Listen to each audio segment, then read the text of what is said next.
Laneko segurtasun eta osasunaren nazioarteko eguna dugu gaurkoa eta horren karietara Elala, PSK, Etxalde, Estilas eta Hiru sindikatuek elkarrekin manifestazioak egin dituzte Bilbon eta Iruñean, prekarietatea hiltzailea lan istripu gehiagorik ez lelopean. Krabelinak banatu dituzte Bilboko manifestazioen esaterako hildako langileak komentzeko eta eskuetan eraman dituzte protestara batu direnek. UGT eta Komisiones Obrera sindikatuek ere protestak egin dituzte gaurko egunaren harira. Bakoitzak bere aldetik Bilbon eta elkarrekin Iruñean bi sindikatu hauek lanean segurtasuna eta osasuna oinarrizko eskubideak direla aldarrikatu duten.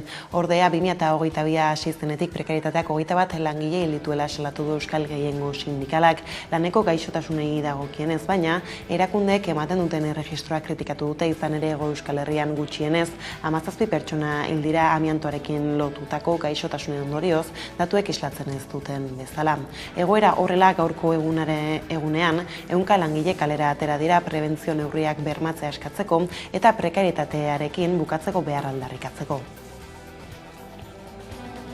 Arratsalde on guztioi. Euskal Gehiengo Sindikalak Bilbon egindako mobilizazioan Labeko Luli erasok eta Elako Leire Herediak hartu dute hitza eta lan istripuak arazo estruktural baten parte izaten jarraitzen dutela salatu ez ezik, lan gaixotasunek eragindako heriotzen datu zehatzik ez dutela kritikatu dute. Lan istripuak arazo estrukturalak direla eta lan istripuak gora jarraitzen dutela egiten, dagoeneko martxoa bitarte istripuak 7,9 igo dira. Ez daukagu daturik zenbat pertsona hil diren lan gaixotasun batengatik, porque ez dauzkate erregistro ofizialik edo gaizki dauzkate. Behintzat amiantoarekin erlazionatutakoak 17 ditugu. Sindikatuak aipatuta goiz honetan Iruñan Nafarroako Parlamentuaren aurrean Lab, Estilas eta Ela sindikatuek elkarretaratzea egin dute. Egonkortasuna guztiontzat bai segurtasun juridikorik ez da lelopean, bai ingelesez ikasteko programarako irakasleak egonkortzeko foru lege proposamenaren eztabaida dela medio, hain zuzen ere gaurko osoko bilkuran, bai ingeles ikasteko programako irakasleak egonkortzeko lege proposamena aurrera atera da, PSNren eta Navarra Sumaren botoei esker eskuineko koalizioak zuzenketa bidez behartu egin du PSN bai hezkuntza eredu bihurtzeko prozedurari ekitea. Gainerako taldek galdetu diote hezkuntza departamentuari hori nola egingo duen azaldezala eta lege proposamenaren segurtasun juridiko ezari buruz ohartarazi dute ere.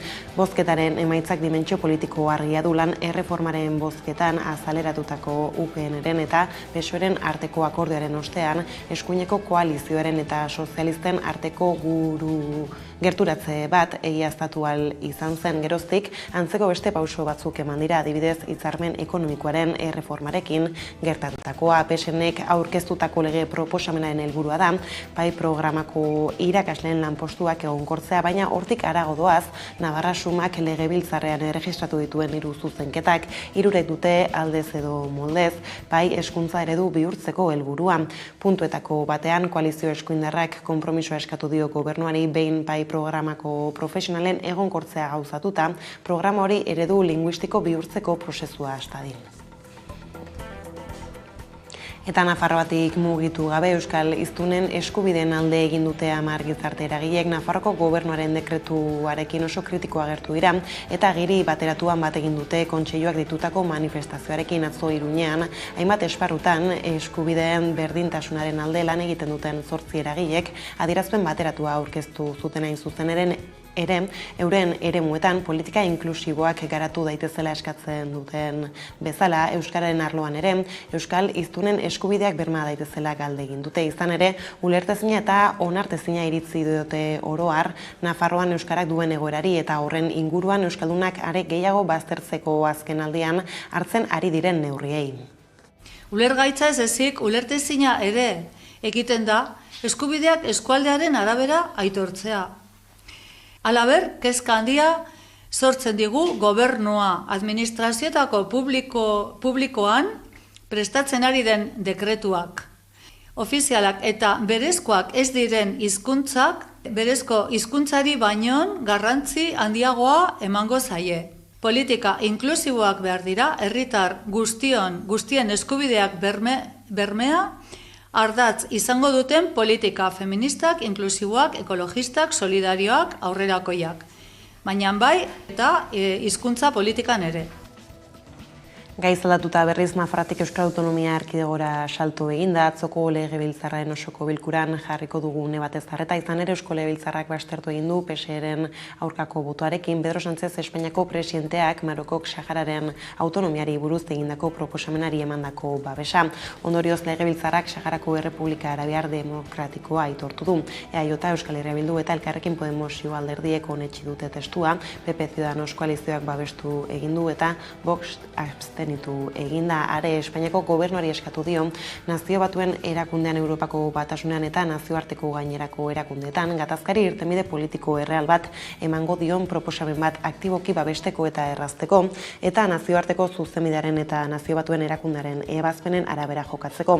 Osoko bilkuran entzule gisa egon dira Bart, Euskal Herriko Fronte Polisarioko ordezkaritzako kideak. Eztabaidaren hori Fronte Polisarioak Euskal Herrian duen ordezkariak alde bozkatuko zuela. Mertxe Aizpuruak esan du Pegasus programaren espioitza kasuak arrakala bat ireki duela gobernuaren eta hura sostengatzen duten bazkien artean, baina koalizio independentistak esaten duena egiten duela eta egiten duena esaten duela gehitu du, naiz eta iragarri zuen espioitza kasuak eragina izango zuela bere jarreran. Aizpuruak gaur argudiatu du herritarren ongizatearen mesedetan bozkatu dutela dekretuaren alde eta ez gobernuaren mesedetan. Una vez más, actuaremos con responsabilidad. Con la responsabilidad que debemos a la ciudadanía y aprobaremos este decreto, porque la gente no puede ni debe ser quien pague las consecuencias de los graves errores de este Gobierno. Ordea lerroburuekin bukatzeko gizarte arloan migrazio bidean Euskal Herria zeharkatzen ari zen migrante baten bizitza Bidasoa ibaian urtu da berriz ere. Atzo goizean zabaldu zen albistea larrialdi zerbitzuak desagerturiko pertsona baten bila hasiak zirela Bidasoa ibaian, Endarlatxa inguruan, Gipuzkoan eta Nafarroaren arteko mugan. Suhiltzaileak, ertzainak eta guardia zibilak aritu ziren ingurunea miatzen goizean eta pronostikoa ez da ona. Eusko Jaurlaritzako Segurtasun Sailak jakinarazi duenez, izan ere hilaren 18 legoke desagertuta bilatzen ari diren migratzailea badirudi Endarlatxako gune malkartsu batetik bera erori zela egun hartan, beste bi etorkinekin batera muga pasatzen saiatzen ari zela. Bidasoa ibaiko desagertzena ez da urtengo gertaera bakarra izan. Urtarrian migrante batek femurra hautsi zuen Irungo trenbidean Frantziako poliziarengandik ihesean zela. 20 urte ditu eta Sudangoa da jatorriz. Ebakuntza egin zioten Bidasoako ospitalean. Irungo Harrera Sareak eman zuen gertatutakoaren berri. Eta lerroburuak horrela heldu die zaigun eguneko argazkiari. Laneko segurtasun eta osasunaren nazioarteko eguna dugu gaurkoa, eta horren karietara ELA, LAB, SK, Etxalde, Estilas eta 3 sindikatuek elkarrekin manifestazioak egin dituzte Bilbon eta Iruñean. Prekarietatea hiltzailea lan istripu gehiagorik ez leropean. Aira Deurreta lankidea izan da Bilboko mobilizazioan.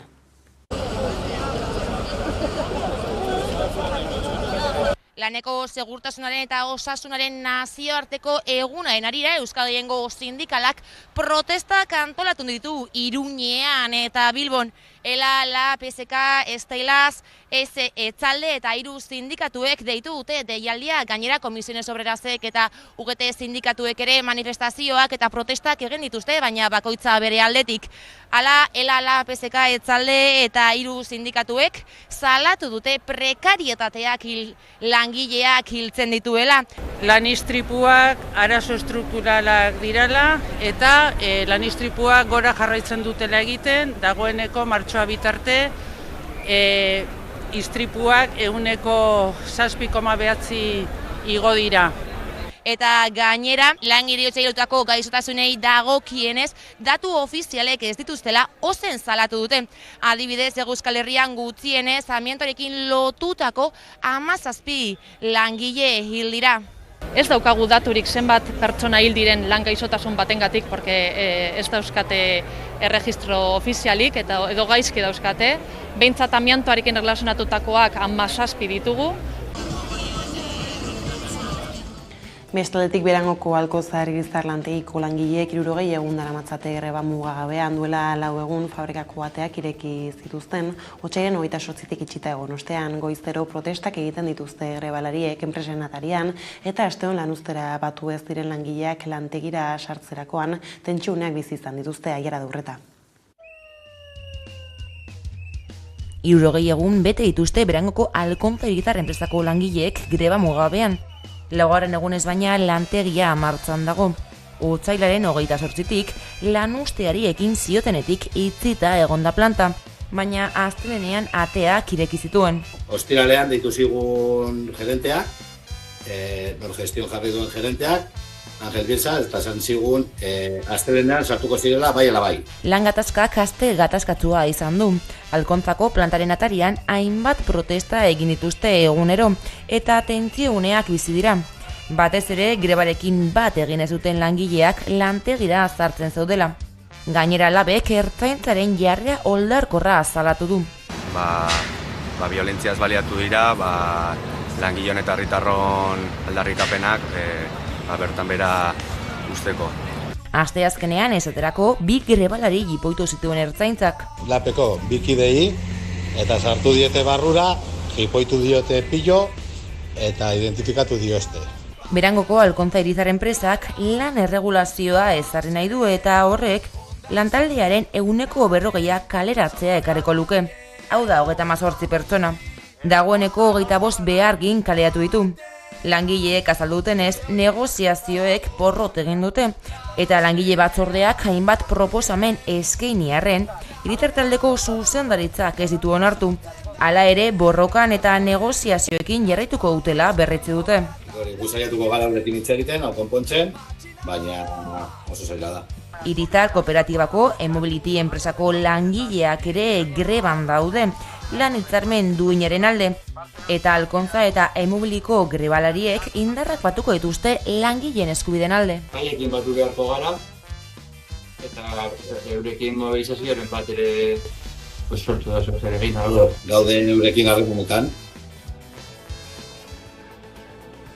Greba egunak izan dituzte aste honetan Bizkaiko bulegoetako garbitzaileek eta Gipuzkoako aldundikoek haien soldatak igotzeko eta kaleak garbitzen dituztenekiko jasaten duten soldata arrakala txikitzeko. Helburu hori lortu dutelakoan greba utziko dute berriz Bizkaiko epaitegietako garbitzaileek. Elak jakinarazi duenez akordiak lortu ditu lan hori azpikontratuta duen enpresarekin eta sindikatuak arrakastatzat jo du esanez akordioarekin elak soldata arrakala murrizta lortu duela, bai soldatetan bai kontratu partzeletan izan ere, ja 2.500 eurokoa zen epaitegietako garbitzaien eta balio bereko kale garbiketak egiten dituzten Gipuzkoako sektore maskulinizatuaren arteko aldea. Hala elaren hitzetan, martxoaren 21 hasitako grebari esker, alde hori murriztea lortu dute 3 urtetan 2022tik 24. Langatazken bueltakoak horrela ekonomiarekin lotutako beste kontu bat eten eginda lanpostuen sorrera urte hasi denetik 2009 pertsona gutxiago daude lanean Hego Euskal Herrian. Horrekin batera langaben kopurua ere igo da abenduan baino 4.500 gehiago baitaude. Hala jakinarazi du Espainiako Estatistika Institutuak ostegun honetan kaleratutako biztanleria aktiboari buruzko inkestan.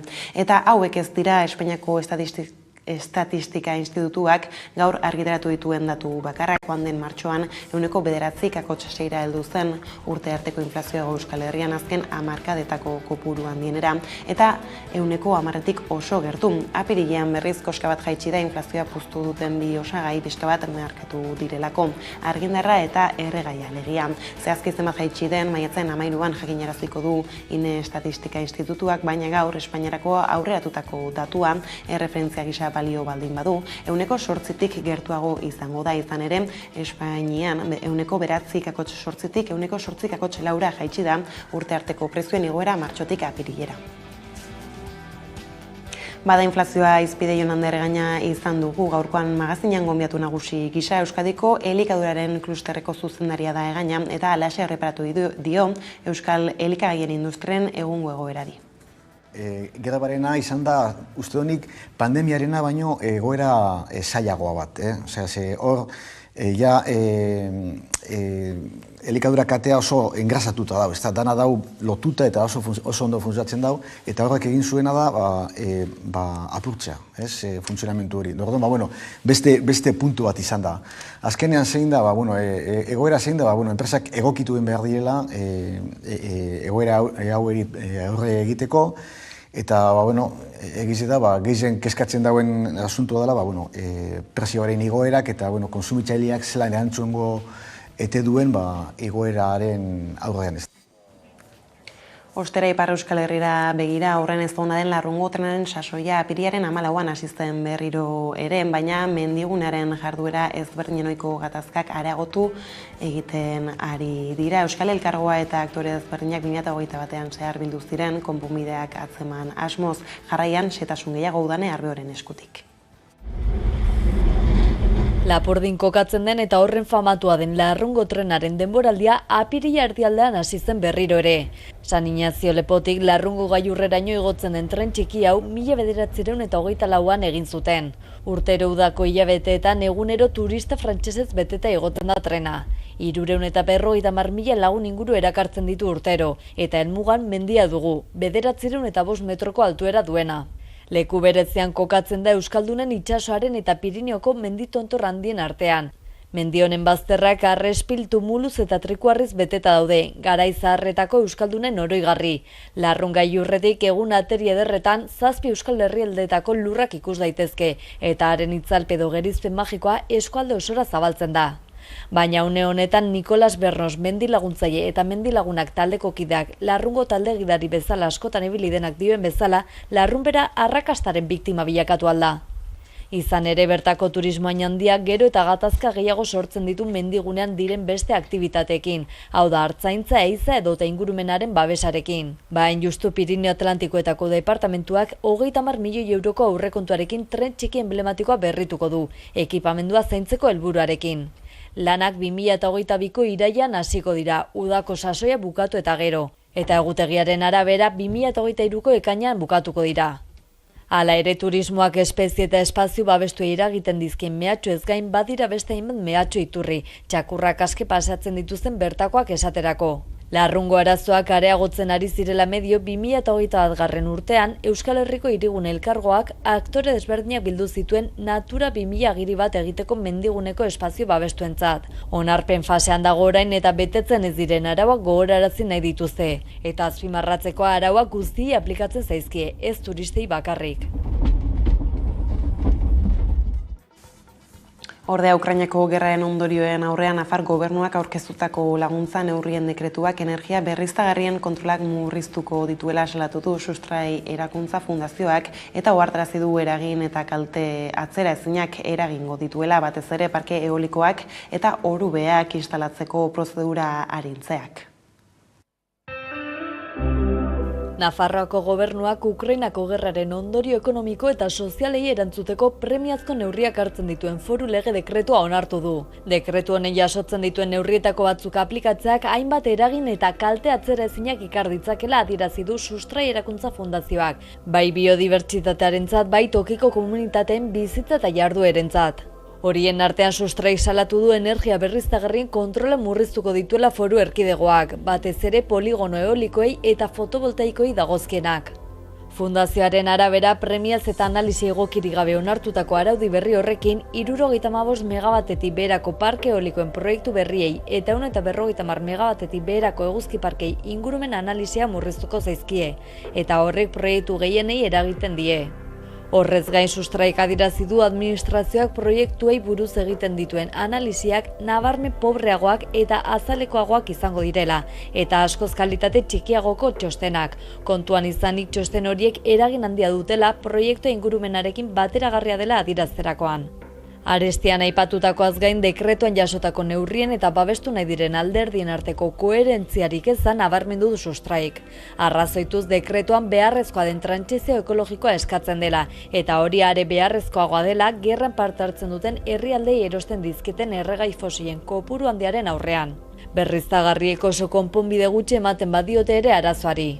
Egoeraren aurrean nabarmentzekoa da foru erkidegoan energia fosilak 2008ko energia kontsumaren 78,2 izan zirela, eta berriztagarriak berriz 21,5. Datu horiek hala aditueko hartarazi dute energia berriztagarriekin gaur egun kontsumitzen dugun energia guztiaren 130 eta 140 baino ezin dela estali. Testuinguru honetan Sustraik beharrezkotza jotzen du Nafarroan egiten den energia kontsumaren murrizketarako bide ordenatu bati ekitea, ingurumen eta gizarte arrazoiak direla medio. Arlo ekonomikoa eta politikoa eskutik doaz eta lerroetan aipatu bezala Espainiako gobernuak Ukrainako gerrak eragindako kalte ekonomikoei aurre egiteko ekonomia plana eramandu gaur kongresura. Espainiako presidentzia ministro Félix Bolañosek defendatu du bozketa ez dela gobernuari buruzkoa, herritarrei laguntzearen ingurukoa, baizik ala eskatu die gobernuak orain arte bazkide izan dituen espioitza kasuen afera eta dekretuaren inguruko bozketa bereizteko. Euskal Herria Bilduk gaur goizean iragarri du alde bozkatuko zuela, eta hori erabakigarria izan da lege dekretua onartzeko, izan ere Espainiako gobernua saiatu da, PP abstentziora mugitzen ere ezezkoaren aldeko blokea indargabetzeko, baina popularrek ezezkoari eutsi diote azkenean, EAJak ere dekretuaren alde bozkatu du. Idoia Sagastizabal jeltzaleak iragarri du ez daudela, gustura Espainiako presidente Pedro Sánchezen dekretuan jaso dituzten neurri guztiekin, eta ez dela taldeekin adostu, baina alde egin dute. Hala Euskal Herria Bilduren eta EAJaren aldeko botoei besteak beste, PSOEko, Unidas Podemoseko, Mas Paiseko eta Teruel Existeko diputatuen botoak ere gehitu zaizkie. RZek berriz iragarri bezala ezezko botua eman du, Espainiako gobernuak ez duelakoan espioitza kasuetan erantzukizunik argitu. Espainiako gobernuari eginiko lehen oharra da adierazi du RZek hain zuzen ere, prentsa oharrean. Euskal Herria Bilduren aldeko botoaren berri izan ostean argitaratu duena. Gainera, Margarita Robles defentsa ministroaren dimisioa berriz eskatu dute errepublikanoek. Izan ere gaurko bozketa erabat baldintzatu du Pegasus espioitza programaren bueltako gatazkak 10 egun dira The New Yorker hedabideak buruzagi independentisten aurkako espioitzaren berri eman zuela, Citizen Lab institutuak eginiko ikerketa batean oinarrituta. Horrek krisi politiko bat zabaldu du Espainiako gobernuaren eta ari sostengua ematen dioten alderdien artean eta gaia Espainiako kongresura heldu zen atzo. Gobernuaren kontrol saioan EAJ, Euskal Herria Bildu, RC, Junts, CUP, Ciudadanos eta Vox indar politikoek galdetu baitzioten gaiaz Roblesi, baina baita Pedro Sánchez Espainiako gobernu burari eta Félix Bolaños presidentetza ministroari ere. Roblesen erantzunak zer esana eman zuen kongresutik kanpo ere. Arnaldo Otegi, Euskal Herria Bilduko koordinatzaile nagusiak, esaterako defentsa ministroak bere buruari egin zion galdera erantzun zuen txio batean eta adierazi zuen gobernu batek bere independentzia aldarrikatzean Erresuma Batuak Eskoziarekin egingo lukeen gauza bera egin beharko litzatekeela.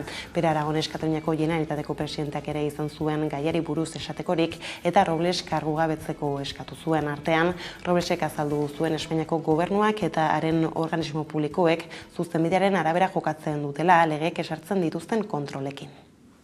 Yo le pregunto, ¿qué tiene que hacer un Estado? ¿Qué tiene que hacer un gobierno cuando alguien vulnera la Constitución? Cuando alguien declara la independencia, cuando alguien corta las vías públicas, realiza desórdenes públicos, cuando alguien está teniendo relaciones con dirigentes políticos de un país que está invadiendo Ucrania. Usted esto no ha dicho nada. Zer esana ematen jarraituko dio espioitzaren bueltako ezbaiak adi jarraituko dugu, baina artean kultura arlora egingo du jauzi, izan ere, maiatzean kultura eskaintza zabala izango du Leioak. Hain zuzen, filmek, antzerkiek eta erakusketek beteko dute maiatzeko programazioa Kultur Leioa gunean. Aiara Dureta kazetariak emango dizkigu xehetasunak.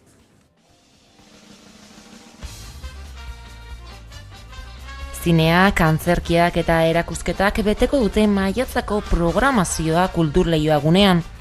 Zineforuak eskaintza zabala izango du.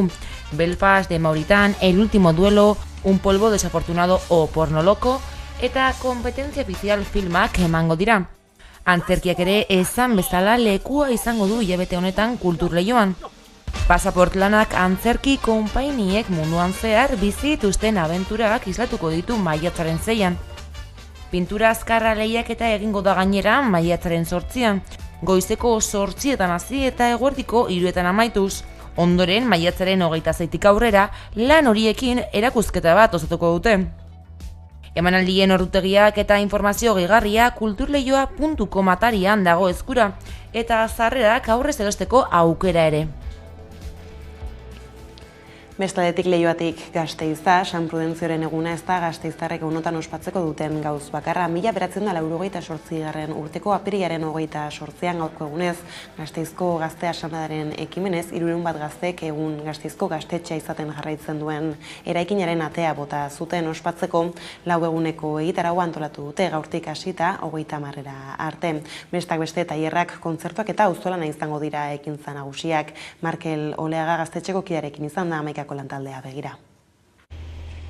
1998ko apirilaren 28 arte egin behar dugu atzera, orduan Gasteizko Gazte Asanbladaren ekimenez 300 bat gazte Kutxiko kaletik abiatu ziren manifestazioan eta gaur egun Gasteizko gaztetzea ezagutzen dugun eraikinaren atea bota zuten. 34 urte joan dira ordutik eta 34 lelopean 4 eguneko egitaraua antolatu dute apirilaren 28tik 30 arte. Tartean tailerrak, bazkaria eta kontzertuak izango dira egitarauan.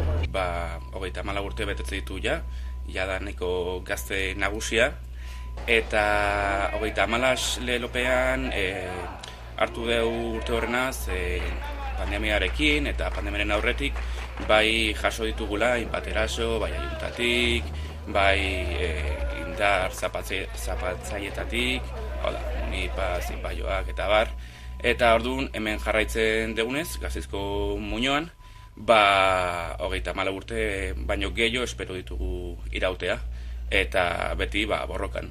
Atzo egon zen panderotak erosgai dare Alabedi tabernan. 5 euro truk, bazkari veganoa, eta konbitea egiten dut hemendikan. Bazkaria baino lehenago, Marianita da egongo da, Gaztetxean, 12an, eta bazkari ostean kontzertuak egongo dira. Eguneko kontuak horrela direla, iritsi gara albistegiaren amaierara. Gaurkoan deskontrol taldeak orain gutxi kaberatutako ilunpeko istorioak abestearekin agurtuko zaituztegun. Beraz, gustatuko zaizuelakoan besterik ez uraldetik hauek izan dira eguerdiak guran gaur utzi dituenak. Guztiak eta gehiago nahi duzen aldiro amaika.eusatarian ondo izan eta bihar arte.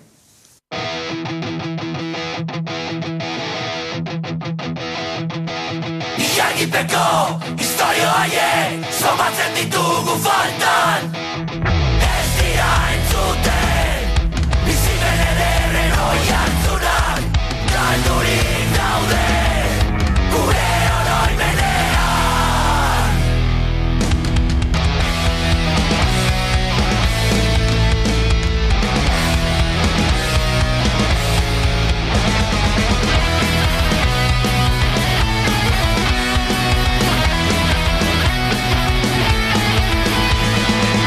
Izotzarotanik ies egin nahian, zurekin berri sentitzeko irrika bizian.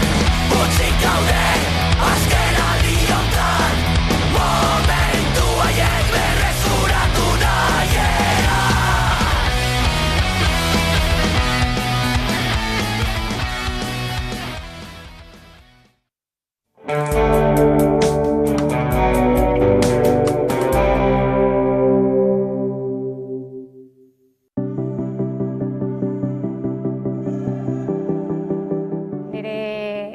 Dantza eskolan gaude, eta hori bat, ni txikitatik beti dantzatu izan nahi dut, eta niretzako dantza terapia bat da, ez? Orduan, niretzako proiektu hau egitea amets bat bezala izan da, bai.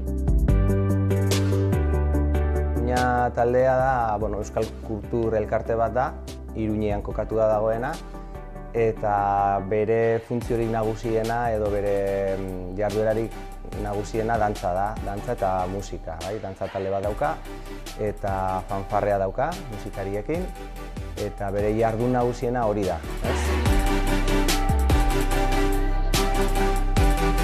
Nerea Igon eta Leire gara, eta Zutan dantza taldea da dantza talde bat. 2018an sortu zena. 300 dantzarima dantza konpainian, eta pixka tarratago joan nahi genuen, eta erabaki genuen hori dantza talde bat sortzea.